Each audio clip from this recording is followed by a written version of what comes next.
Hi, Chris. Hey there. Hi, how are you? Good. How you doing? I'm okay. I'm in the office, which is a bit foreign, but here we are. Sorry about the link. I'm not sure what happened. We were actually just on a team meeting right before, and I asked Lucinda, and she said she had sent it with everyone No. else, but Yeah. I'm So not I think sure. what happened was, if you remember when we originally set this up, I sent you an invite for that date to just get a date on the calendar. Yeah, And so yeah. that's what I had in my calendar was Mm. my invite, which didn't have Oh, the link right, in it. Because then right. I started Okay. searching through my email after Andrea messaged me, goes, I don't have a link. Do you have a link? And I'm like, Yeah, I went to right. click the calendar invite thinking it was there. And it Ah, was there's my Andrea. calendar invite. It wasn't there. I'm like, I don't have a link. Just That's adding her in now. Sorry about that. that's okay. Hi. That's okay. Hi, Yeah, there she Andrea. is. Hello. How are you? I'm good. How are you? Good. I'll just turn off my video for a second. Hello. I'm a real person.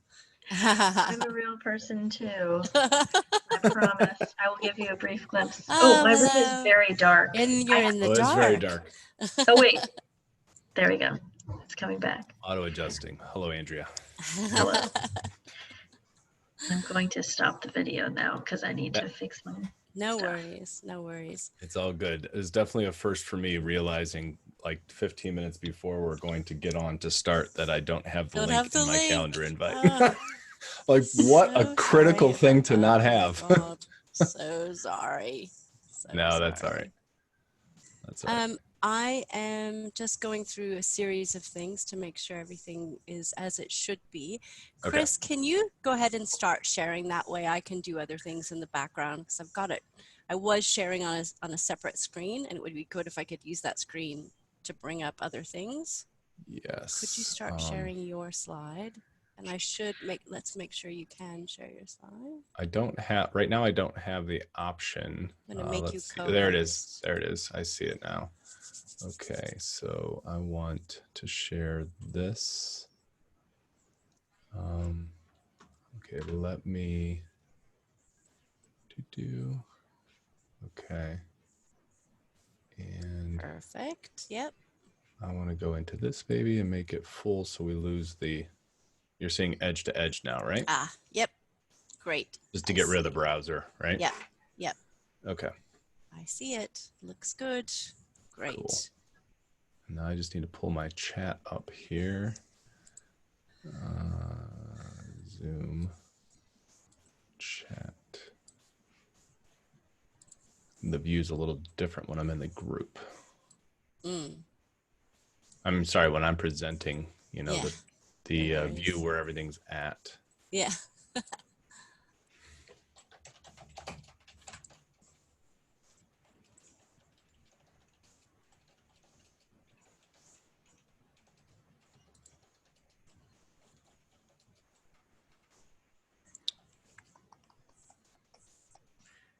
So Chris, really quickly, just before, Mm-hmm. I don't think anyone's going to join anytime soon, but just in case, I'll get some eager beavers on. With the giveaways, Mm-hmm. did you want to do that yourself? Talk about those? I got the PDFs that you sent through. Did you just want to mention them, or how did you want to handle that So they're in the in the slides? slides. Yeah. So each time, that's what I was trying to show you really quickly yesterday. Anytime Mm-hmm. there is a giveaway, let's see Yep. where one's at. Like there's one. I Mm-hmm. have this little badge on it, right? So the Right. badge Right. is sort of showing like this is a giveaway, right? Mm-hmm. Oh, right. Yep. Yep. Yeah. So that's just referencing that, Okay. So however you want to handle distribution, I can make it work in any way, Okay. Yeah, we'll just notify them via email. Okay. Yeah. Okay. Yeah, that Great. works for me. Awesome. Okay. And then did we lose? Oh, cool. Thanks for that chat. Oh, looks like Andrea jumped off. I'm just readmitting her now. Okay, awesome. Did we lose her? Yep, she is back now. Okay. I'm back. My computer, ever since we had the storm, it does this thing where the first time I enter a Zoom meeting, it kicks me out after a couple minutes, and then Weird. yeah. But then I can get back in. It's very weird. That is strange. It happened when we first moved here and set up internet access, and then now it's Okay. happening again Oh, once we had a storm that like took our internet out. ooh, fun. Okay. So, Andrea, I was just chatting with Chris yesterday on kind of the flow of what's going to happen. And as soon as participants start dialing in, I'm going to put a standby kind of in chat, just asking people to introduce themselves and maybe something they've learned. We've got Chris's chat in there so far. And then I'll do some verbal standbys as well. And then again, once people start dialing in, I won't be able to speak with you both verbally, so I'll be chatting with you both if we need to have chats. But since Chris will be presenting, I'll probably reach out to you instead, just to field any questions. Or I know Chris said you'd be taking some of the questions in chat, which would be awesome. And I think the plan was just to go through the slides. Chris said, I think about 35 or 40 minutes that you'll go for the presentation. And we've got an hour and most people stick around if we go past an hour. So we'll do a informal Q&A at the end as well. But if you want to just go along and take questions as we go, or like Chris told me that you might field some questions yourself, then feel free to do that. And then the way that we'll handle it is usually people are a little bit late, and especially now with the completely different time zones. And we're also running it a little bit different time zone today than we normally do. So people might go, oh, wrong time, and they might be a couple of minutes late. So I'll probably suggest in the chat that we start, maybe 2 or 3 minutes past the start time, just to give people a chance to get on. And I'll keep up the verbal standbys and the chat standbys as well. And then once we get started, I'll do a little bit of a technical intro about, muting yourself and not putting yourself on video. And then I will do an intro for Chris and then hand it over to him. And then I'm just going to stand by. So if anything happens or anything technical happens, then I'm here kind of listening and watching. And again, also looking at questions, looking at the chats as well. And then at the end, I've got a slide. So Chris has got that in the slide set. So I'll just say a little ditty at the end about our online courses. And then everything's recorded. So everybody will get a copy of the recording plus the slides, or a PDF of the slides a few hours after we're done today. So you will email that to us. That link will come to us as well. Yeah, cool. It takes about an hour. Well, it takes about 45 minutes to upload to the cloud, okay. And then I can send it out to everybody. Awesome. I think that's about it. I feel like I'm missing something, but that's I've got all the links that I think would be helpful from the presentation already pulled up on the side, Chris. So if anybody, as we go through them, I'll put them in the chat there. And yeah, if there's anything that I can answer in the chat, I will. And other than that, I will keep a log of questions.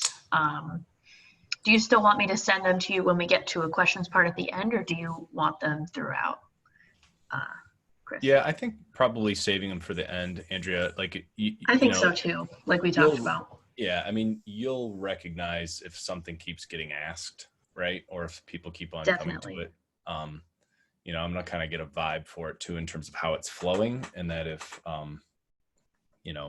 if there's, like you said yesterday, Jen, if people are wanting to interact and ask things as we're going forward, and I'm commenting, and I just sort of riff on that, if that happens, feel free to send me a separate message privately, Andrea, through that, so we can go that route. I want there to be a little bit of like organicness to it, but I want to make sure that I get through the whole thing, right? I want to derail myself. Hey, Chris, I don't think I've asked you this question yet, which is semi-important. Is your last name pronounced Corell, or is it? Yeah. Is it? Yes. Corell. Okay. Corell.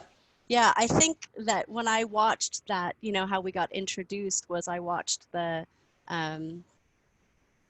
instructional designers in the office drinking coffee. Right. I don't think I remember hearing your last name, so I never knew how to actually say it. So sorry, Well, probably I'm glad. because I've done stuff with Brent and Chris over the years. So they probably just introduced me as Chris. Well, they might have said my name once, but it would have been like, we've got Chris and Chris on here because they have the music and they dance and they do all that kind of fun stuff at the beginning. Which Okay. Yeah. Gotcha. Thank you. Cool. Okay, so we're still about 20, just less than 20 minutes before the start time. Okay. No one's called in yet. So like I said, usually people turn up about 5 minutes before the start time. So I'll be here if you need me. Okay, sounds good.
So Andrea, can you hear me? All right. Yep. Okay, so I'm gonna hold up these things that I'm gonna show probably. Just tell me maybe locations. If I put it here, like the little microphone, is that nice and clear? Is that good and clear? Like right in that spot? It is, yeah. Okay. Same with this one. Kind of I tested this before, like right in the middle of my white box tends to work like the little mic. That one's hard to see. Yeah, that one's hard. And it's also, the window is smaller. Should we have people, like, if they can, change their view while you do that, like just real quick? That's right. It's not good. Yeah. Yeah, I mean, it's just kind of maybe just that works. Yeah, I mean, if I get it right up in front, okay, that works. Because you do have your name in the bottom left, so if you, yeah. But that, where you just showed them, I could see it. Okay.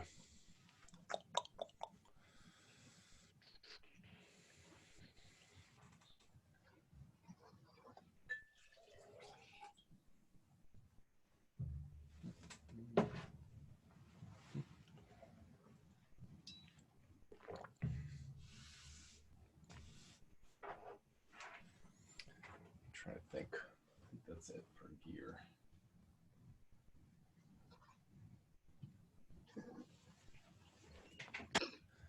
Does this completely blow this out? If I go like this, does that blow out that light? It does, doesn't it? Yeah. Yeah, it's Orby. Because that's the one light that I say is like the best light that I want to show off. But I can see it, and you see where it's placed. Like, I don't think it's so blown out that you don't get the idea, but you can't see the details of what the light like looks like. Yeah, I don't know if there's value in doing that. I may just leave it alone. run the risk of dumping the camera on the floor. Yeah, that wouldn't be good. And there's no doubt this all looks nice and clean and organized, but all over the other place is not. So no one needs to fall on the ground and see boxes. Yeah, I need to figure out what I'm going to do for behind me. I'm doing a video on Friday for IDLAT, so. Nice. That's the reason you're looking for the new PC, huh? Yeah, well, not just for that individual video. I'm going to see what happens when I do it with my laptop, because I've got a camera and a mic coming. So we'll see. Do you guys have micro centers? Is there a micro center? Does that chain over there by you or no? I've never heard of it before. Okay. I know there's a number of them around. I just didn't know if they're outside of Ohio or not.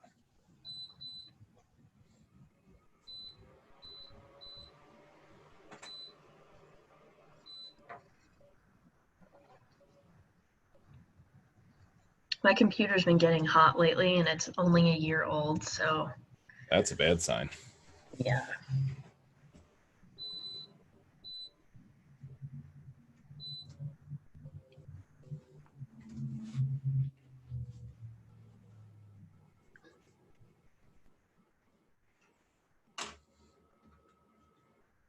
Well, I hope Chris is harvesting his turnips tonight.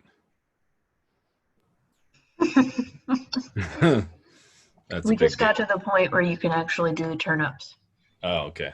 I'm the island representative, and I haven't been playing, so I've ruined his. He has to play as me to like move us along. Yeah, I'm going. It's very relaxing. I mean, my son and his girlfriend are addicted to that game, and their whole family is. Wow. They have friends that come over that just will buy the turnips. Otherwise, they go bad. That was just the conversation the other day. Apparently, they'll rot if you don't sell them. Yep, you lose out on it. I'm texting him this right now. He's more of an expert. It's the type of thing where like I started out being the one who was like more into it and playing, and then he has like the brain and personality where like he starts playing it, and now like he just knows everything about it. Like. Yeah. And I'm already like, oh, like it's cool and fun sometimes, but it takes a long time for me to, it takes a lot for me to hold my interest in something like that for intensely for any more than a few weeks. I saw it a couple of times and I knew it wasn't for me. There wasn't enough action. I've never been an RPG kind of person, so. Yeah. Well, I shouldn't say that. If Star Wars is involved, I'll play just about anything. So. I'm going to run with the 10 minutes we have and grab some more water since I've drank most of it. So I'm going to use the time. Okay. I'll be right back. All right.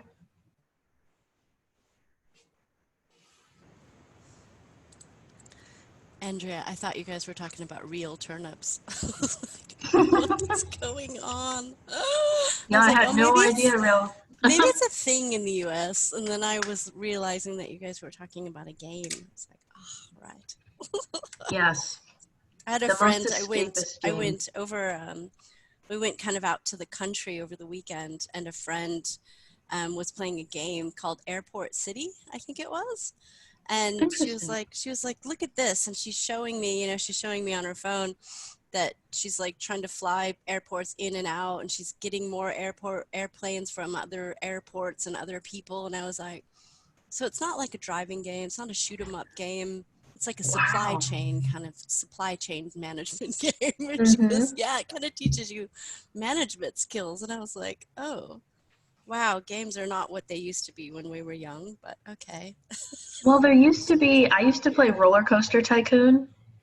Okay. Which was where you like play you build a theme park and you have to keep all your guests happy and use your resources and all that. Yeah. I just like to build the roller coasters though.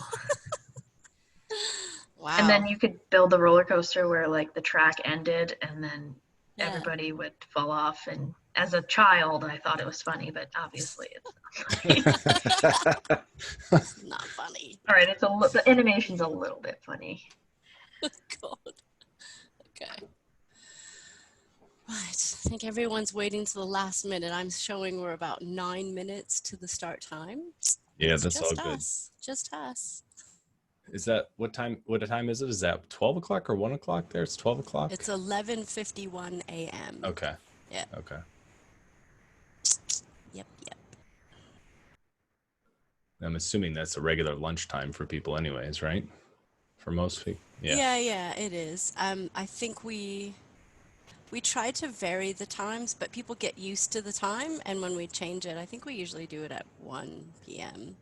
So this one's at 12. So yeah, it might just mess people up because they assume that it's going to be at 1. But hopefully they've paid attention when we sent out the reminders, but we'll see. We'll see.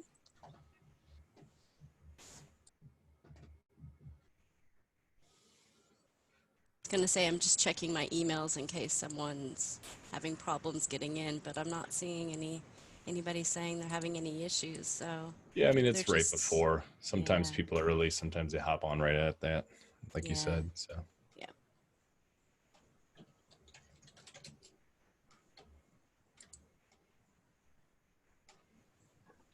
When I go to webinars, it's always 2 minutes after. Because I always remember to go at 12:58. And then I go get distracted for exactly 4 minutes almost every time. Yeah. I usually go the other way and connect way ahead of time and just leave it off to the side. And then when people start talking, that's when it gets my attention, Because unlike Zoom, like if you're on a platform, like literally like someone has to cast it to start it. It goes live. Right.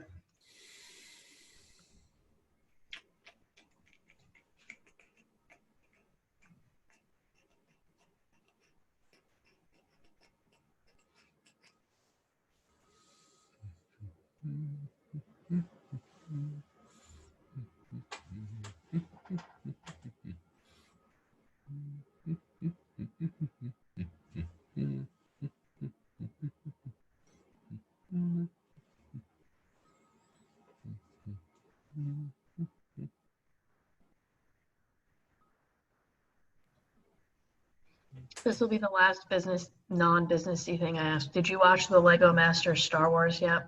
I have not. Treat yourself after this.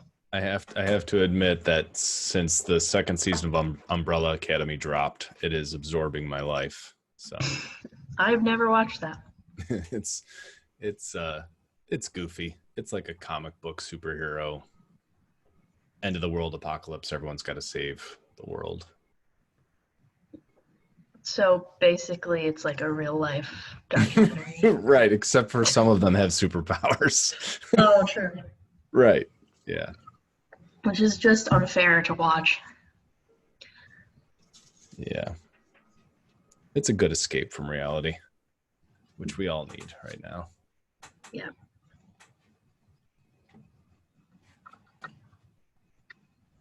I actually saw a video today, Jen, on TikTok of somebody from Victoria talking about the mandate to have to wear masks. It was thoroughly entertaining because she was pretending to have an American accent and saying like, it's my right, I'm not going to wear a mask. And then all of a sudden the Australian accent came through and said, but of course that's what I'm going to do, because that's what you do when you're a responsible human being. Like, get your act together. Get your act together, USA. And I'm just like, now, is that the internet listening to the fact that you and I were on?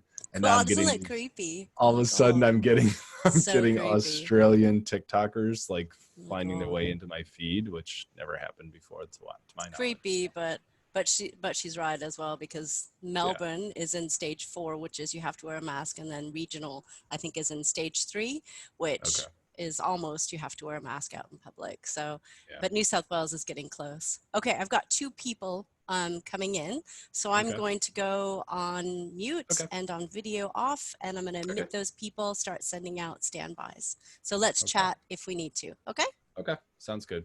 See you on the other side. Sounds great.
That's good that you can hear me humming, Jen. I'm okay with that. Comfortable with that.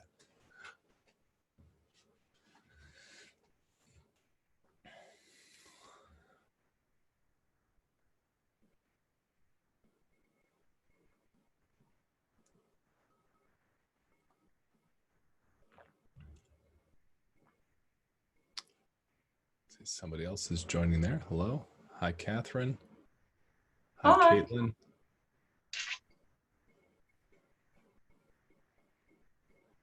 Hi, Andrea or Andrea. Hello. Yes. Hello.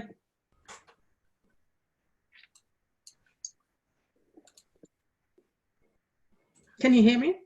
I can hear you. Yes. Oh, good. Oh, good. Yeah. Thank you.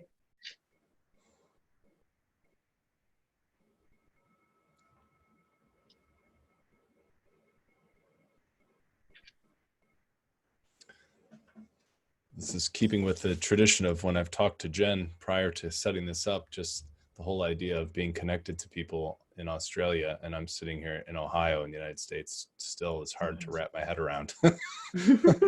Magic of technology by far. Like looking at a sunny sky coming in, and it is pitch black dark here.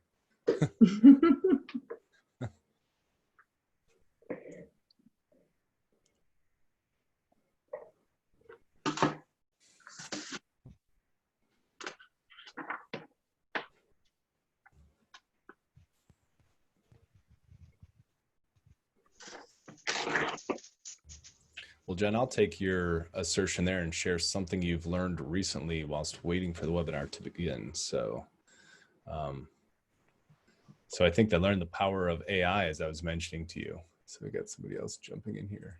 Admit, Neil. Just in how technology is listening to our conversations, I think, and feeding me things about Australia in my social media for the last couple of days, which has been kind of fascinating. Hey, Chris. Hello. Hi, Neil. I'm Neil.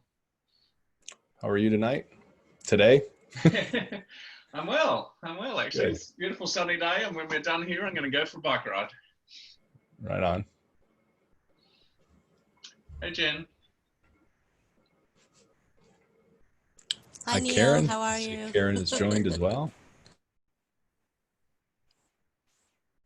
Oh, there's some other people. Sorry, I was just on a smaller view, so I couldn't see everybody.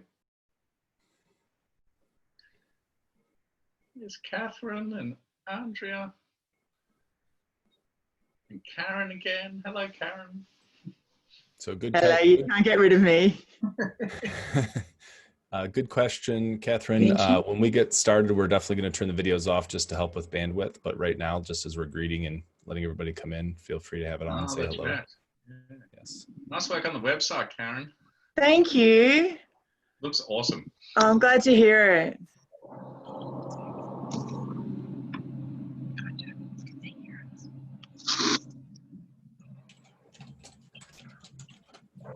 Hey, Chris, are we going to be able to access the slides or stuff afterwards?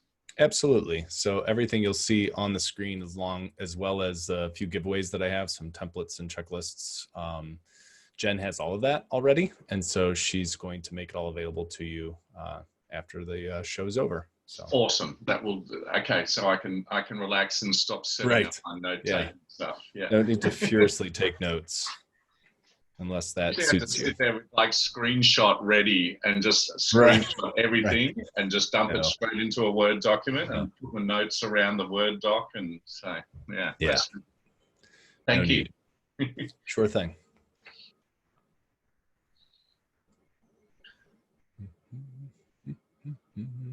And are you in a crazy COVID area? I'm in the US. So we are not. So I'm in Ohio, which is in northeastern part or Midwest, northeast part of the country. And we are still kind of like by county now. is sort of our danger zones. And so I live pretty close to a metropolitan area, and we've got cases, but it's not as bad as some of the other states right now. So Chris, do you think it's going to be like The Handmaid's Tale, where everyone migrates to Canada as refugees? You're quite close to the border there. Well, it's interesting. You know, I have been talking to a number of people about dual citizenship and adding something to my passport because, yeah, I don't know what's going to happen, Karen. Jen and I were talking at length. Our first 15, 20 minutes in preparation yesterday for this was all about like, wonder what that's like to live somewhere else completely. Yeah, I went to college in Buffalo, New York, so all I needed was a barrel to go over Niagara Falls, you know. Yeah, that's a good point. That's a good point. Yeah. Yeah, I think everybody that I know is collectively hoping for a change in a few months. I'll just leave it at that to keep everything with smiles. Well, yeah, I think quite a few countries are suspending elections, so that's not a good precedent. Yeah, no, it's not. No, not at all. Not at all. Chris, it's Jen here. We're about 3 minutes past, and it's slowed down in terms of people calling in. So what do you think we go ahead and get started? All right, take it away. I'm Great. ready. Thanks, everyone, and welcome to today's webinar titled You Are a Pro, Making Effective Learning Videos Now with Chris Karel.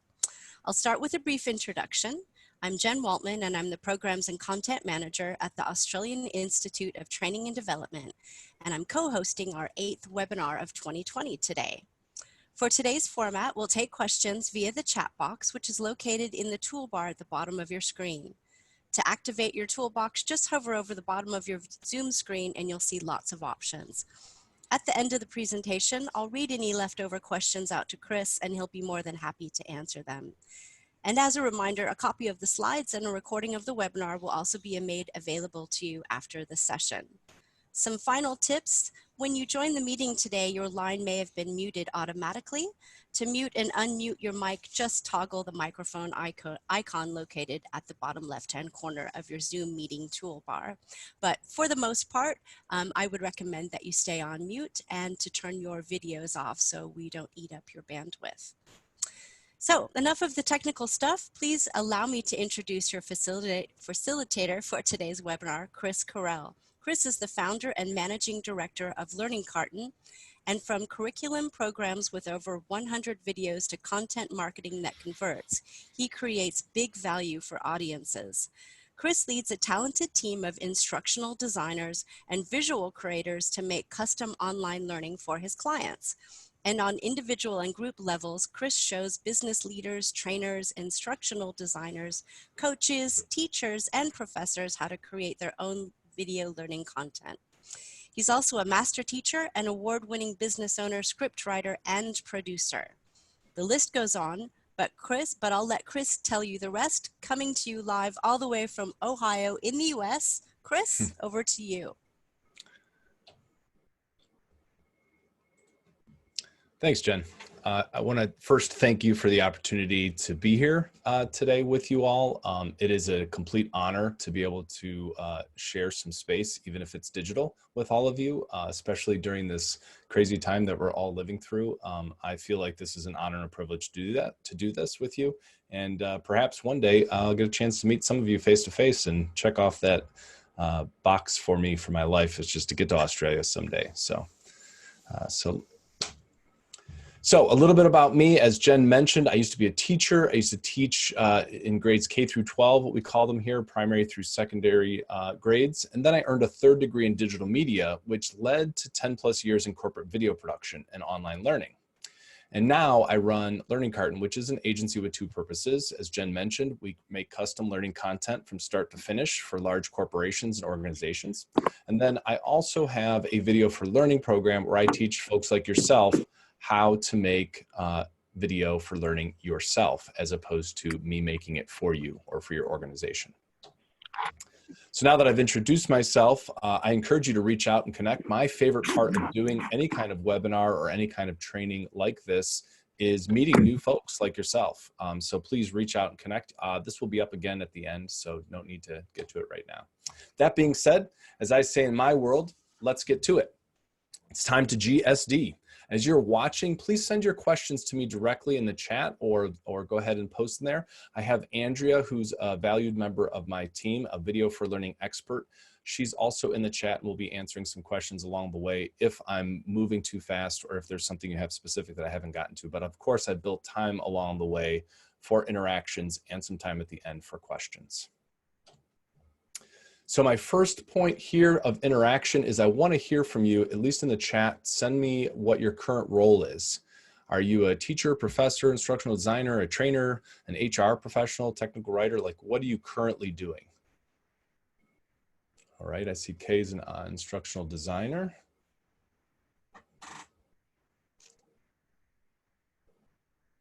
All right, a learning designer. Neil's a learning designer, right on. Okay. Learning development manager, facilitator, workshop designer. Cool, right on. Senior administrator, all right. L&D manager, awesome. Coordinator. Awesome, cool. So today's show is divided into 3 parts: the purpose, the content, and then the technical side of things. We're going to start with the purpose. So I start with what I call KSB, which stands for knowledge, skills, and behaviors. And I'm just going to leave it there for a second and move to the next thing. So KSB, knowledge, skills, and behaviors. The purpose of learning video is to improve the viewer's knowledge, skills, and behaviors, or what I call KSB. So where does this purpose come from? Well, if you've done things properly, in my opinion, a needs analysis. Go ahead and throw a yes in the comments if you know what a needs analysis is, judging by your titles that you shared with me. I'm sure most of you have done something similar. Write no if you have no idea what I'm talking about. So a yes, a no, a what. I see a what, right? Okay. So a needs analysis. So if you can see on the screen, I've got the 6 different parts to what I think of as a needs analysis. I see most people. Neil, yes, okay. Comments certainly don't lend themselves to the nuance of comedy for sure. I like that. Okay. Got it. Excellent. Excellent. Oops. So a needs analysis, the way I think of it is the process of determining what individual employees and the greater organization need to learn before you can create any training materials. You know, this helps determine your purpose. And when I refer to purpose, I'm not only talking about the purpose of learning video, but then also your business purpose for creating that training or your organizational purpose. So if you need a quick way to focus your analysis, I have these 10 questions. I use as guideposts. I've used these with organizations, corporations over the years and kind of winnowed it down to a nice, neat little guide. And this will be included as one of the PDFs that's in the giveaways. I figured most people would answer yes, as they did here. So I'm not spending time talking to you about needs analysis today. So during your needs analysis, I also suggest using a rubric to inform your practice. I break mine into 3 parts, very similar: purpose, content, and technical. It's just like today's outline, and let's take a closer look at that rubric. So a good learning video, by my estimation, meets all of the guidelines set out in the rubric. It has a clearly stated purpose, and it meets the criteria associated with effective content. It also meets the technical qualifications, which is what most people think of when they think about whether or not a video is good or not, which relates to the audio, the lighting, the editing, the distribution, those types of things. So how do you use it? Well, if you've made a learning video before, those of you who are on here, and if you've actually gone through the steps and made a video before, I want you to take one of those videos, use the rubric, it'll be included in the giveaways today, and use it as a reflective practice, right? So watch the video back, reflect on the score as you go through, mark down, the values in each of the categories, and then take inventory of what you did well, what you didn't do well, what's missing, and that becomes a list of what you need to learn as a video creator going forward. So again, this rubric will be included in the giveaways for today. And so right now, I have a little time for a quizzy quiz memory check. Wait, we're gonna skip past this part because this is a little different. Okay, so why is learning video different than other types of video? So you've got 3 answer choices here. Why is learning video different than the other types of video? Go ahead and throw your answer in the chat, A, B, or C. Why is learning video different than the other types of video, A, B, or C? As in, C is for crispy. That's good enough for me. Oh, crispy, crispy, crispy starts with C. Wonder what it will be, A, B, or C. Karen, I'm assuming that's a typo, A and B. No, maybe you're thinking it's A and B. Okay, this is excellent. Yes, okay, A and B, excellent. So for me, what I think of a learning video is different than other types of video is it is to improve those knowledge, skills, and behaviors, or what I refer to as KSB. There's no doubt entertaining the audience to keep them watching is important. A lot of people tend to think that. However, just entertaining is not enough. If your purpose is to entertain the audience, it falls what I think of more as a marketing video, but more on that in a second. So let's answer this question. What makes learning video different than marketing or entertainment video? Here are the 5 genres of video. This is based upon recent research as to what's out there in terms of categorizing what makes up film and video. And what makes learning video different than the other 4 categories is twofold. The first one is purpose that I've already mentioned, right? As I mentioned, educational or what I call learning video is different because the purpose is to improve those knowledge, skills, and behaviors of your learning audience. And as a result, the 6 types of learning video that you see highlighted with the orange box, they require a specific design for learning. So when it comes to the other 4 categories of video, video production usually takes 3 to 5 phase process to make it happen. But when it comes to learning video, it should always be 5. And that's because you need to think of design, as in the instructional design, as the second key difference of what separates learning video from other genres. The reason I make a point of this is because a lot of times when people think of video, they tend to easily get drawn to marketing and entertainment video and forget that our core purpose as designers of instruction is to improve those skills, behaviors, and knowledge of folks, or knowledge of the information. So here we are, another interaction point. Finish the sentence for me. The purpose of learning video is to improve the blank, blank, and blank of the viewer. High five, Karen. All right, we got the KSB, it's hitting home. We're all going to start a band that's called KSB. Neil, I think you're going to be in charge of writing lyrics, I've decided.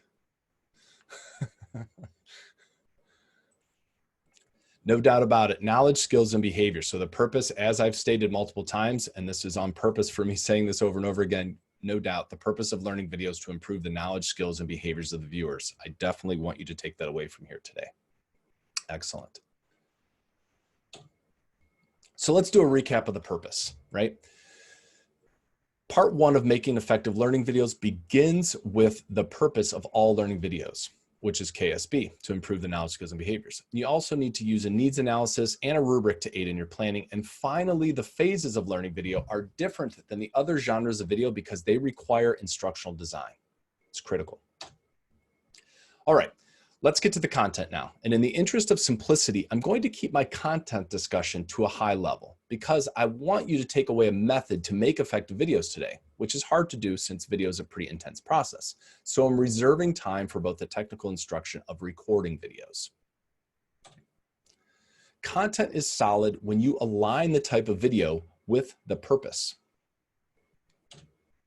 As you learn to apply the 6 types of learning videos according to their purpose, you'll be ready to make seriously good learning videos.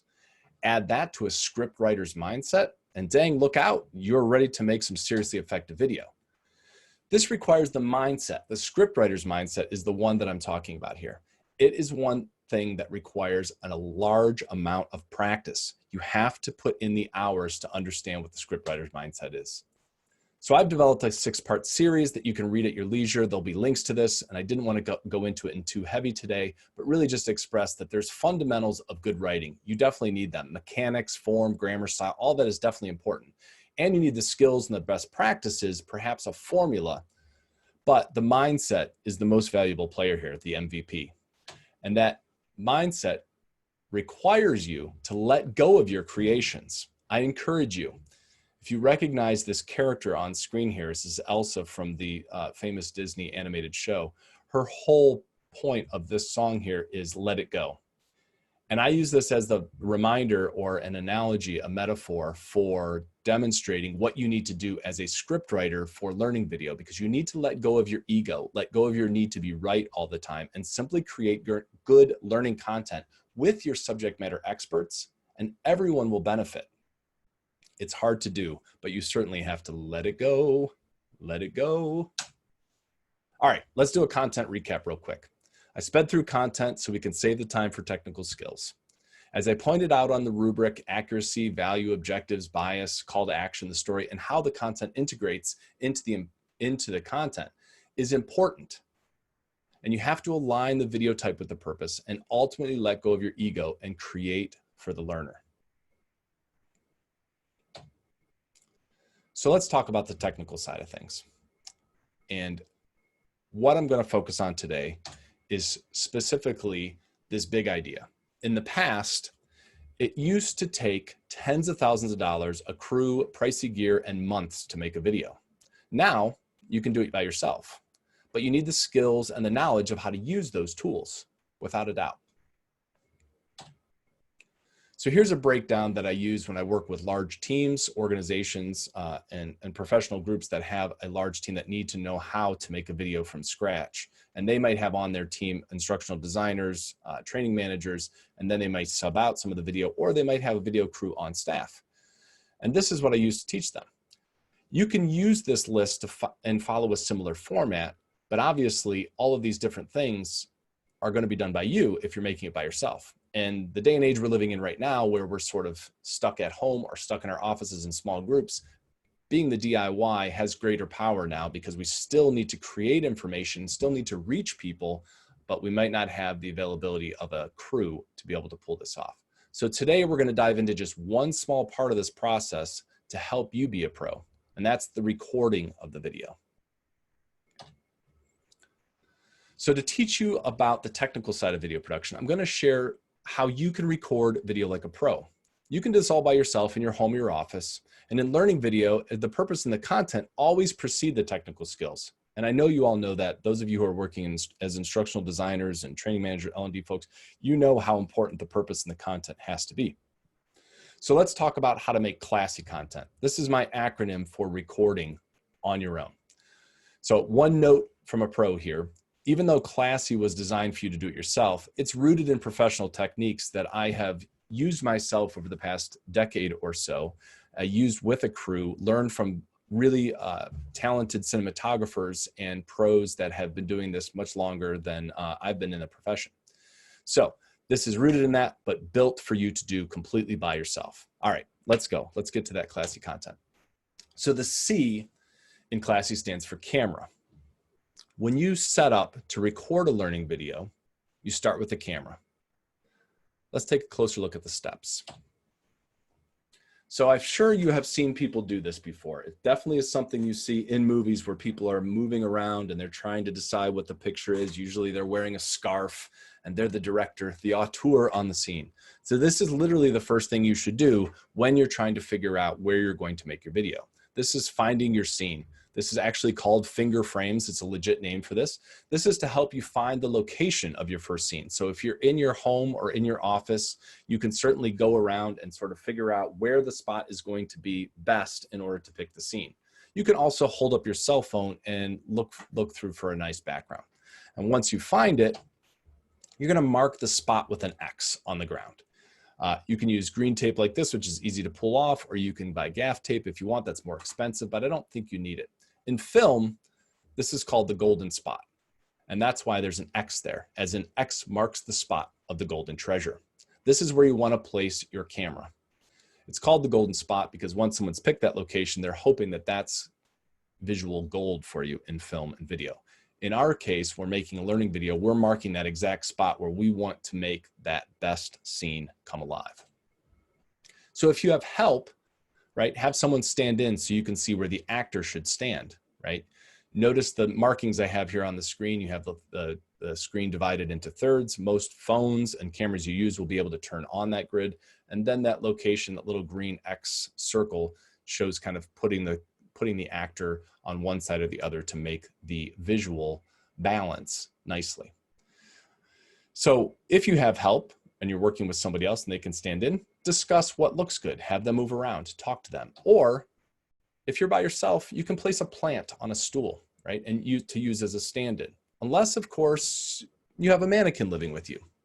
Go ahead and share in the chat if you have a mannequin living with you. I won't judge. Right back here, this is my little guy. I don't know if I'd call him a full-size mannequin or a stand-in, but he definitely hangs out with me. The point's to place something in the location that you can preview what the shot will look like.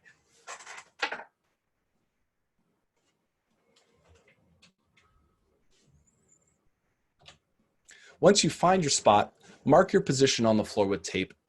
The base of the T should point at the camera. You make the T so you can put either foot on either side of the T, and then the base is pointing directly at the shot. So now you have two marks on the floor where you know the camera is going to go and where the actor is going to go, or where you're going to stand. Next, you want to do a test, right? You want to press record, move your arms around, see where you talk. Like in my frame right now, see, my hands are leaving the screen, which is no good. We don't want to lose hands while we're talking, right? That sort of cuts it off. It makes it sort of awkward. As you talk, you want to act naturally. I suggest saying your lines, like practice what you are saying on camera as if you're going to do it for real. And if you're by yourself, go ahead and play it back and watch yourself. Look for those cutoff hands, or if you move off of your mark. If you're talking, you tend to wander when you're talking, you definitely want to adjust that, or watch yourself back and then adjust if you have to. Go ahead and move those tape marks if they're not in a good spot, if need be. So usually at this point, when I get to talking about cameras and placements and all that, people always ask me about gear. Like, what do you use? What do you recommend? What do you suggest? And rather than fielding those questions and posting a bunch of things, I've included this suggestion list here for you. When you get the PDF or the PowerPoint of this presentation, all of these links will take you there so you can go look at it. Remember, you don't have to spend a lot of money to make things look great. Really what you need is the skills and the knowledge, skills and the knowledge of how to use those tools more than anything.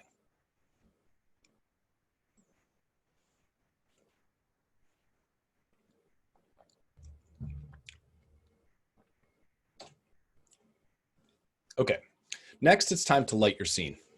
The lighting of the scene takes 4 steps. And this is usually one that trips a lot of people up. Opening up a cell phone and recording video is certainly something most people have done if they own a cell phone, but lighting tends to be the challenge. So let's talk about how we can do it the easiest way possible. I suggest start by turning off your overhead lights or any room lights that you have. Fluorescent lights are especially noisy on camera. So if you want to start with the key light, which is also the biggest and the brightest light, you want to position that to the right or to the left of the actor, depending on, or the right or left of yourself, depending on which is going to be the side that you want to illuminate the most. This is really a matter of preference at this point, once you start to add the lights, but I suggest 45-degree angle off to the right or the left and light up one side of their face. If you don't have a light, for example, if you're just starting out, if you're completely a beginner at this and you're making a video for the first time, I suggest using the sun. The sun is the greatest key light there is, and it's free, typically. And so you can position yourself put the camera between you and the sun and allow the sun to illuminate your face or illuminate your actor's face. In fact, that's quite common even when you have a big light kit, is to try to use the sun because it is the best and most natural light source. The second light you add, a little bit dimmer than the key, fills in the shadows. And this is aptly named the fill light because it literally fills in the shadows.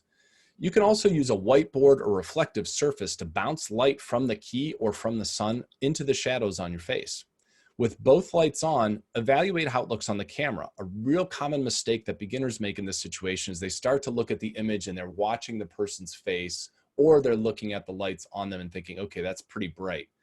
You want to do all that evaluation on the camera. So if you're by yourself, I suggest pressing record with both lights on, then watch it back and see whether or not there's any darkness anywhere on the face. The final, and I believe most important light to make your videos look professional is the back or the hair light. This will give you 3-point lighting. To give you a perfect example, I have it kind of dramatic today. You can kind of see the top of my head is actually kind of white and shiny because I have a back or a hair light mounted up higher on my screen here. I'm sorry, in my room that is helping put a little bit of depth to my hair, my shoulder, my back, which is helping me pop off the background. And just to give you a live example, I'm going to turn that off. Hopefully it'll turn back on for me.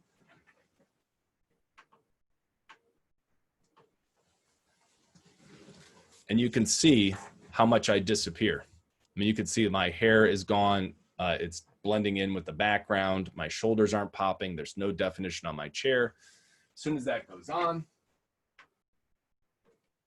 say that one more time. As soon as I turn that back on, suddenly I start to pop right off that background. This is certainly a pro tip to keep in mind. I think of the backlight or the hair light as more important. Sometimes if you have to lose the fill light, you certainly can, but that back and that hair light will really make you pop off the screen and help add definition to who you are on the image. So that now that all the lights are in place, make any adjustments to the T on the floor. Sometimes you have to pivot a little bit, and so that it's a little bit right and left so that you have a better side for your face, or shadows are a little bit better. Make that adjustment with the tape. Don't skip that spot, because if you keep coming back to it and you're facing the wrong way, you won't know until 10, 15 minutes later of recording if you're the one watching it by yourself. So go ahead and make those adjustments if you need it. So here we are, done with the light section. Learning how to light takes practice, right? And this is one of those things that you just have to overcome, like being on the screen, right? You have to experiment with it.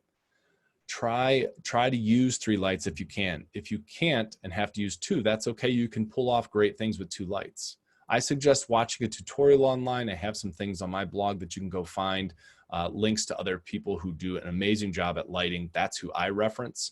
And then see what you have around the house or around the office that you can use. For example, one of the things in the list here I have is a clamp light, which is like a $10 light. It's like a silver cone around it. It's not very expensive. And that can be used for any one of your 3 lights, depending on how you bounce it. Okay.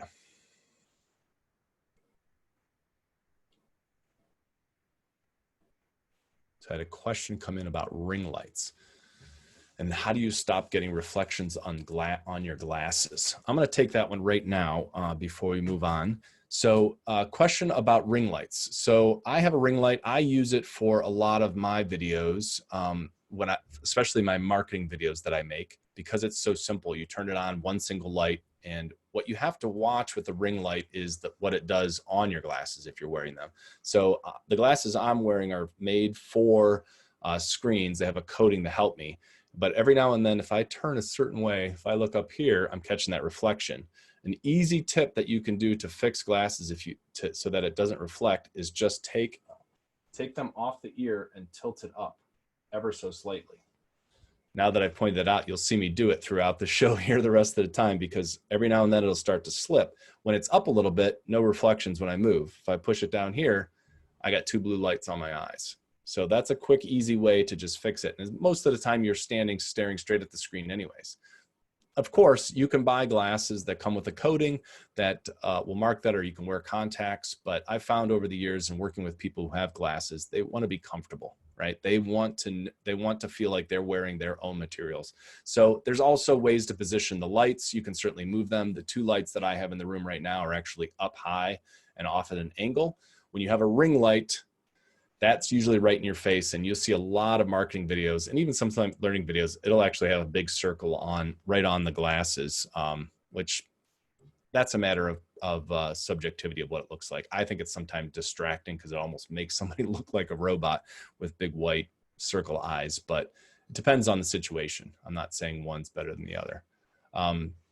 And one other thing I wanted to point out about lights before I move on, that light that I pointed out that I have listed on screen as the best overall value and utility light, literally one of my favorite lights I've bought since I've gone out on my own and I don't have, $100,000 worth of video equipment in my storage locker, is this light that's up here. That is a battery operated light. It's rechargeable and it's only about $50. I think it's a little less than $50 at the moment. And you can put that anywhere. I have it mounted on a Gorilla Pod stuck up there on top of that to light the back. But you can use that as a key light or a fill light. It's super bright. It's on its lowest setting right now. Definitely the best light on that list. And we'll go from there. Okay. Let's see.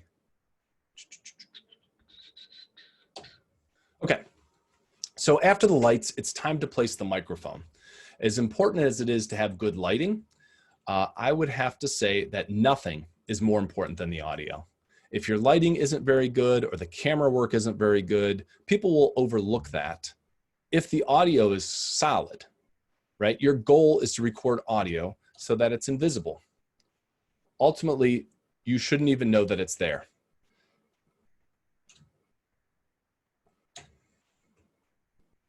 So the key to good audio starts with the microphone. And people ask me all the time, they say, so what kind of gear do I need to buy? What do I need to buy? And I always tell everybody, don't buy anything at first, except for a microphone. That's the first piece of equipment you should buy if you're going to start making professional video. Because lighting, the camera, most cell phones can make amazing video these days. They shoot in 4K. If you learn how to use it properly, if you mount it in the proper, use a tripod and things like that to make it stable so it's not shaky, that's important. But the microphone is key. So what I'm showing you here on this screen is two different options that you can purchase that are one's $50 to $80, which I have right here. I'm going to hold it up for you. This is a micro shotgun microphone that plugs right into the top of your cell phone. This is one for an iPhone, but they make the same one for an Android. And you may have guessed that the one for the iPhone is closer to $80 and the one for the Android phone is around $50. Or you can use a lavalier mic, which a lavalier mic is the one that typically you see on TV, or it's mounted right on the lapel. It's also called a lapel or a pen mic. And it is a tiny little guy that can be plugged also right into your mobile phone. And of course, both of these will plug into other things if you want. The video micro will plug into other devices as well. It comes with a couple of adapters and connectors if you are using a camera that is not a part of the mobile phone. But this is why I say if people want to spend as little money as possible to get started doing that, spend your money on a microphone. It will be money well spent. So knowing what to do with that microphone once you purchase it is the next most important thing. So mounting the mic depends on whether or not using a shotgun or a lavalier mic. So you see on the left-hand side, that's sort of the pro setup, right? You got a C-stand there, which is probably about a minimum of a $300 to $500 device, a boom pole, which is probably somewhere between $120 to $300 for a good one, plus XLR cable coming off of it, which ranges from $10 to $30. So you've got a lot of money invested in there, or you can use this little shotgun mic on your cell phone for less than $100 and still make amazing learning videos. Okay, if you're not going to go that route, you can mount the shotgun microphone on a cell phone setup like this, and it works just as good, in my opinion, for most learning video situations, depending on the environment which you're recording. The lavalier microphone you should try to mount it on their collar or right inside of the lapel so that you hide all of the wires. Rookie mistake I see a lot of people make, and I actually see it on professional things nowadays, is people will just clip that mic on and you can see the wire. And it's okay. It's not necessarily a bad thing, but I think that if you don't even know it's there, like I said, professional audio is invisible. You don't want to see wires. It sort of breaks you out of that experience, that's disbelief that we have. Suspends our disbelief of reality, like we're actually seeing somebody that's producing something as opposed to the experience of just interacting with the video itself. So once you have the mic, you want to try to alter the environment, right? By dampening the sound. This is going to improve the quality. So think about this when you're choosing your location. When you're back there doing the finger frames and trying to figure out if you're in your house or in your office, where should I put the setup? Try to avoid places that don't have a lot of hard surfaces like a wood or a tile floor. But I recognize that that's sometimes unavoidable.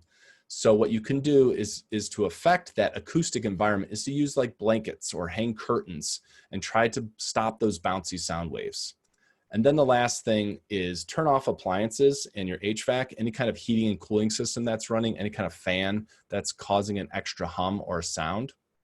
You want to turn those things off right when you record.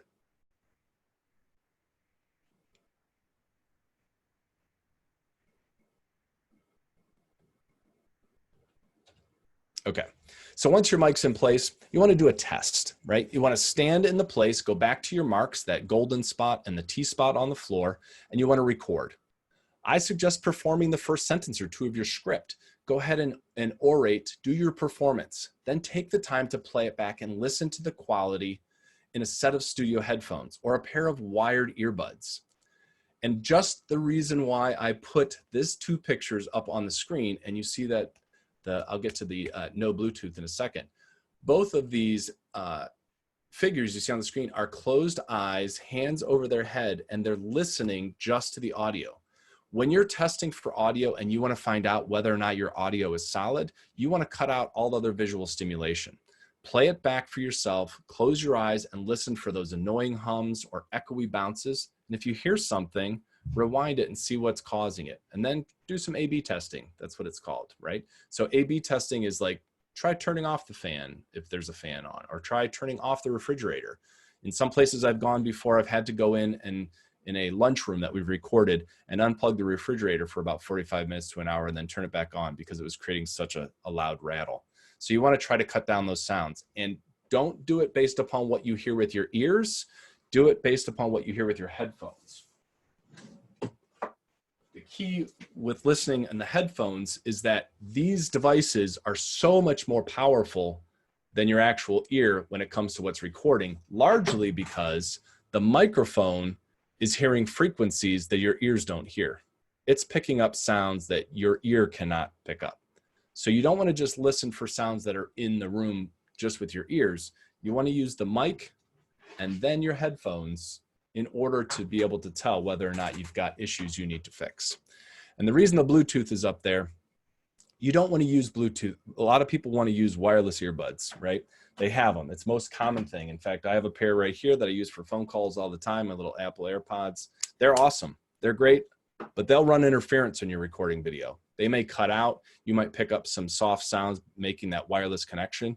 You want a good wire going from the earbuds or the headphones right into your camera device so that you can make sure you're only hearing the audio and nothing interfering with that signal. All right, finally, you should do multiple takes when testing the audio. Record, listen with headphones, and improve the sound. Record, listen with headphones, improve the sound. Record, listen with headphones, and then improve. I'm being very purposeful here, maybe a little cheeky, but the point is it takes multiple takes to get it right. Even when working with amazing professional talent, I'll typically do 2 or 3 takes. When you're on your own and you're doing it yourself, you might want to just take, well, I did a really good take there. That was great. I'll move on. I would get a safety. We call it a safety in the professional world. If you went through and if you had a teleprompter you're using or you've memorized the lines and you're like, and you watch it back and you're like, awesome, that is great work that I just did. Don't be happy with just that. Get it a second time and record it. Oftentimes, even with pros that are recording videos for 5, 10, 15, 20 years, sometimes their 3rd and 4th take is the one we end up using in the video. It's quite surprising. It's very rare for someone to hit it on the first take when they've been doing it forever. So as a person who's going to be doing it maybe for the 1st, 2nd, or 5th, 6th time on camera, I suggest doing multiple takes. Take the time and get it right. Okay, so now let's address the set, which is coming next. Okay, here's my audio suggestions for you. So these are the things that you saw on screen. I held up these headphones here. These are wired headphones.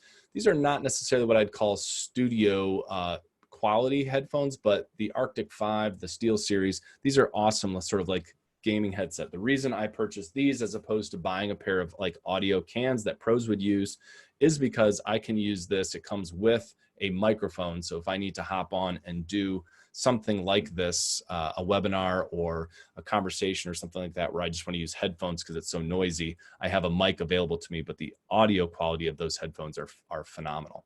And then I have threw into the gear suggestions for you also my the mic that I'm using to record today. This I use for for voiceovers, as well as doing my webinars and conversations like that. It's an Audio-Technica AT2020. And I arrived at this mic. I was looking at others that cost a lot more.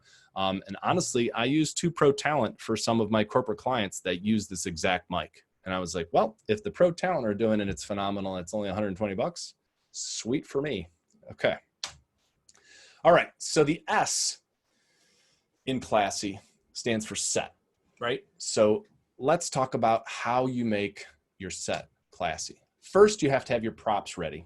Just as I've been doing for you here today, I have my props sitting right nearby so I can pull them into frame, right? They're right by me.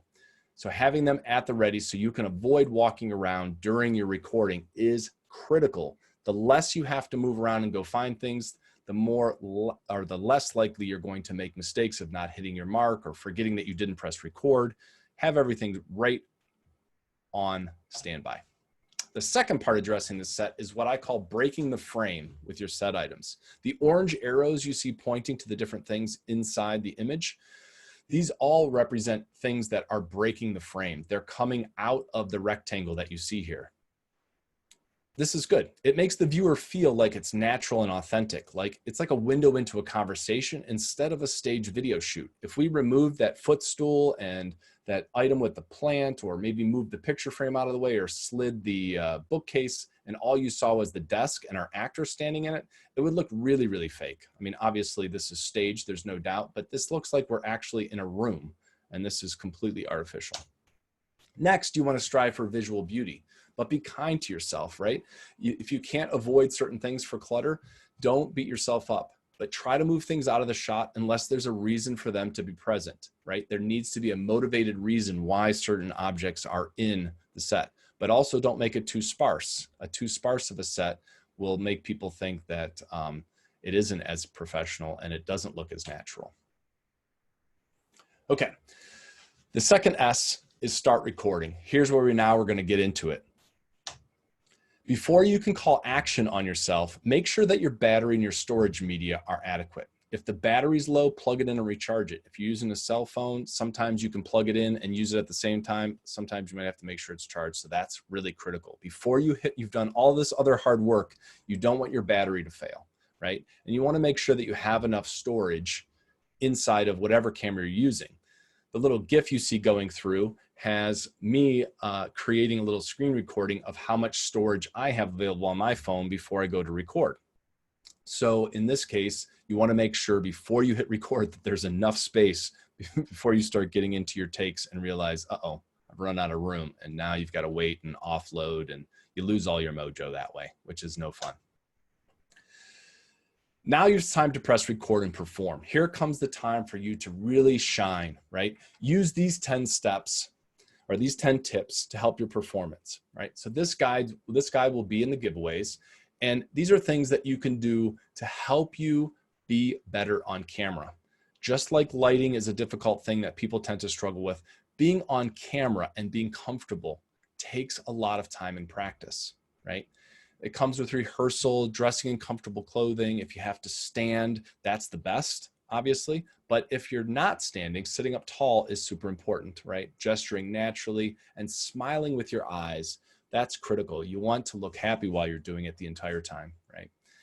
And then there's some other things that come with it, like Wet Lips offer pro tips. You'll see that throughout the time I'm picking up my favorite coffee mug, making sure that I'm not clapping and making plosives. And then you want to breathe naturally, right? You need to relax into that space and just feel comfortable with what's happening. After you complete a take, which means you read from the prompter or delivered some lines from a script that you memorized, then you need to watch it back, just like you did with the audio. Since you're on your own, you have to play the role of director and watch yourself in action. And this is hard to do sometimes because we might want to really beat ourselves up and say, oh, we're not very good, or I don't like the way my hair looks, or my shirt is just wonky today. But I'm going to say it once again, be kind to yourself. It takes practice to do this. And I'm telling you, you're going to do an amazing job because you've already gotten to the step. What you want to do is listen for good audio levels with the headphones and critique your performance, but don't hate on yourself, right? You're awesome. You're going to get better with every single video that you make. And your goal, your ultimate goal, is to get a yes. The Y in classy is yes, it's good. We all love to hear that word. The power of yes is proven. The word makes us feel good and gives us confidence. As you review your takes, you want to work hard to get that yes from yourself. You deserve it. All the time you put into getting to this point, you want to be able to say, yes, that was awesome. Yes, I hit that spot really great. I couldn't pronounce that word, that superconfibulator. I don't even know what that thing is, but I enunciated it perfectly. So as you reflect and you're improving on your takes, try to earn a yes from yourself. The only way to get a yes, of course, is to put in the 10,000 hours, right? You have to practice and you'll get better. Use those tips that I suggested, seek out others, see how other people do it on camera, and then make it happen. I believe in you and I know that you can do it because I was just like you 10 years ago. I was a classroom teacher. I worked with students in middle school, high school, and elementary school. And I had never made a video other than something just for fun around the house. It took me time to get through all of those different things to be on camera the way I am now, as well as be able to direct people. It just takes time, practice, practice, practice. And like I said earlier, you just have to GSD. You got to GSD. All right, so let's do a classy recap. Making classy content takes practice and practice and practice. If you follow the linear process, you'll be able to set up and record learning videos like a professional. Now it's time for you to go out and do it.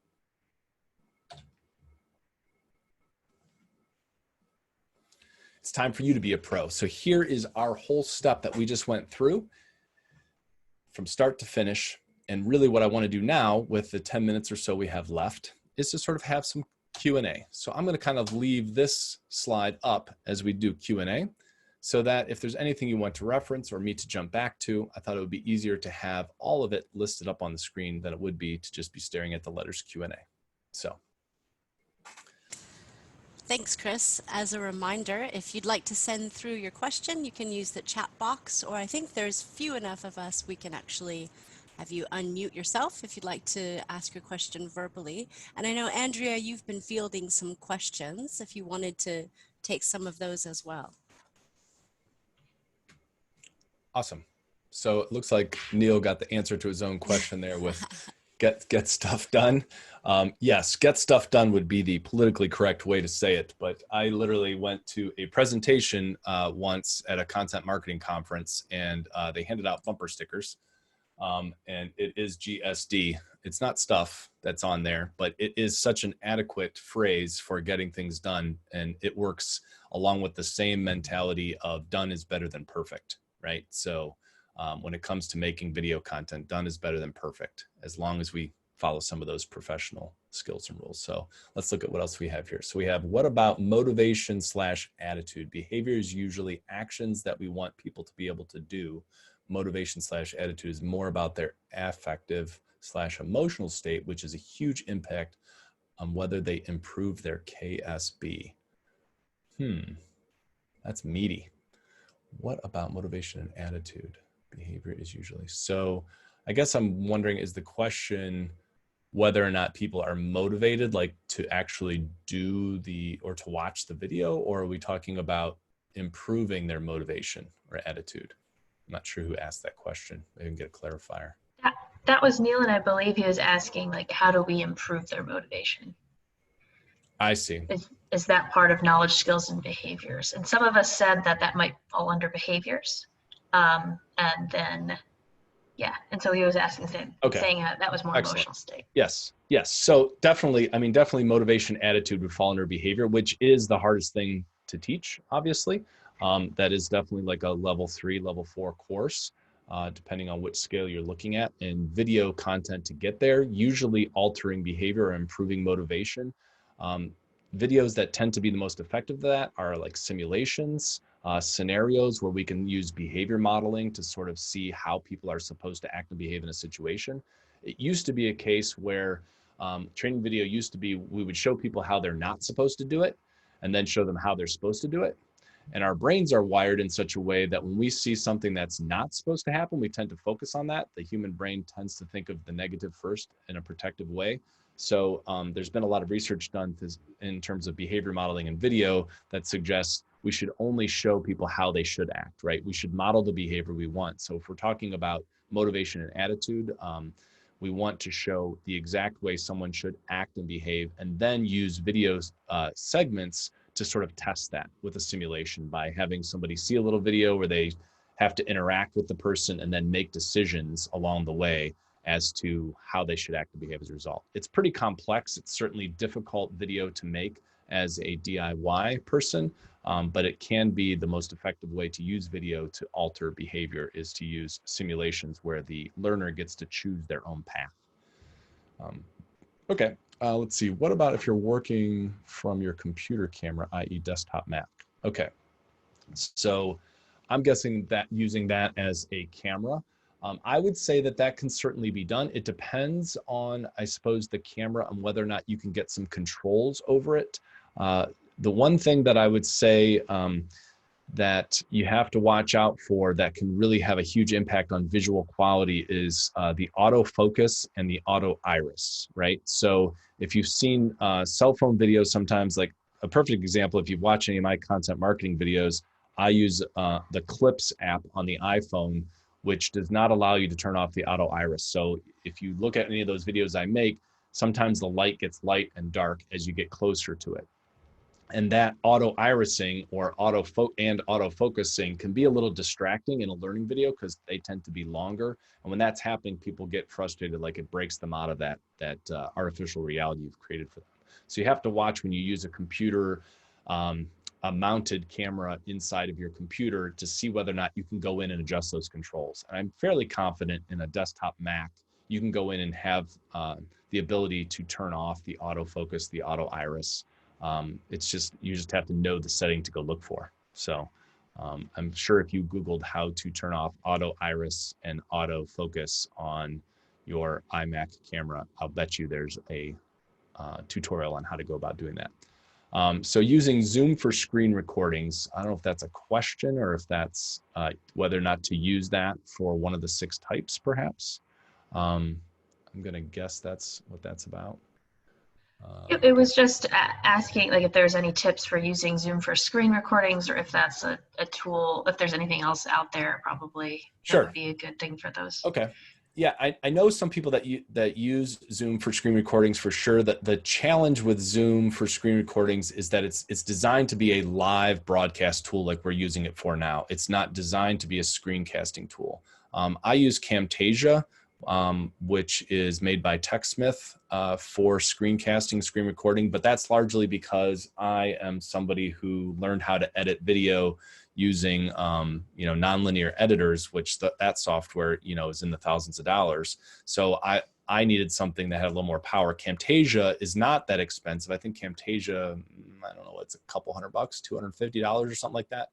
It gives you similar power that you get out of a linear editor or nonlinear editor, but it's super easy to use. It's all drag and drop. You can use your mouse to make everything happen. It's pretty powerful like that. So Camtasia, I'd suggest, although I know some folks are using like Screencast-O-Matic and a couple of other tools like that that are free or mostly free.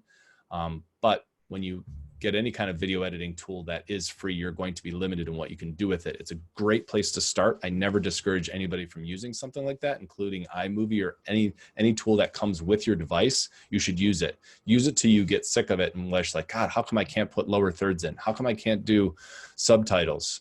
That's a sign to yourself when you start to get frustrated with the tool you're using that you've grown past that level 1 sort of beginner status. So definitely use whatever you have and work your way out of using it. Okay, so what causes faint waves of horizontal motion during playback? Aha, so that can be a couple different things. So it could be your shirt, right? It could be the clothing you have on. For example, my shirt, depending on when I move right now, I added color, but I'm trading that off for some moire lines that come with it. so that sometimes HD, especially over live, it's going to get compressed and will actually cause waves to happen. But sometimes those faint waves of horizontal motion really is that auto iris that I was talking about. The iris is the part in the camera that opens and closes, that lets more light into the camera. You'll kind of see different things overlapping on each other. If you've ever seen in a video or a movie, I think James Bond, at the beginning of James Bond, that thing opens up and you see the character inside of that. That's the iris, right? So the iris that opens up on camera is what lets the light in. And like I was mentioning about the desktop Mac or the computer camera inside there, most often, and your cell phone video, most often they're auto irising. They're trying to adjust for the light constantly. So that what's happening is that iris is opening and closing. And as that opens and closes, the light goes from light to dark, and it causes this kind of wave motion to happen. And it's not necessarily distracting in marketing videos, social media videos. It gets used in a professional setting or in a learning video that someone's going to consume maybe more than once, or you're going to have something that lasts longer than 30 seconds, a minute. It's going to get distracting fast and cause people to want to tune out. Let's see, Wi-Fi, Bluetooth, lapel mic. I got a bias here on this one. I know people use them, and I know that there's high quality professional ones, but any setting I've ever been on, whether it's broadcast or pro video, it's always wired and hidden. Anytime you incorporate Wi-Fi or Bluetooth into audio, you introduce radio waves that could potentially fail or pick up signals. I've actually had that happen. Pick up a radio from a EMT or something. It's pretty disturbing. Okay, so can the small shotgun mic sit on top of the desktop Mac? It sure can. That tool that I showed you earlier comes with a mount that you can do that, or you can get a mount to put onto your computer to make that work. And there you can actually even use tape, to be honest, just to get it in a position that you like. It'll work just fine in that regard. But it does come with a little mounting bracket, depending on what you have to put on there. You can buy a little clip for less than $10. That'll work for that. Let's see. Any recommendations on recruiting actors for learning videos? All right, that's a good question. So if you're recruiting actors for learning videos from your own company, your own organization, your own school, wherever you are that you're working, the challenge of that is finding people who are comfortable, right? It is very, very hard to take someone who doesn't want to do it, put them on camera, and coach them into being successful on camera. Sometimes it's the people that don't know anything about the content whatsoever tend to be awesome on camera. And that's just because they're comfortable doing it. So if you have to go and find somebody that you're going to use in your office, I would certainly sort of use somebody who you know in the office that has good relationships with people and sort of talk to them, find out who might be a good fit for that purpose. And then you have to have a conversation on the side. The human relationships is the number one thing to making awesome video and getting somebody to do something great on camera. So you want them to be comfortable and feel comfortable doing it. Now, if it's recruiting actors for learning videos where you're paying them, then that's something that, you know, you can go to agencies. I'm not exactly sure how that works in Australia specifically. I can say that there's some online sources that you can get to use that. If you're doing voiceover, the prices range from $100 to a couple $1,000, depending if you're just doing voiceover work. But I can't really speak to agency and hiring people in Australia for sure. Okay. So there was one question about using a headset with a microphone and headphones, and whether those can be used well in doing a self-recording.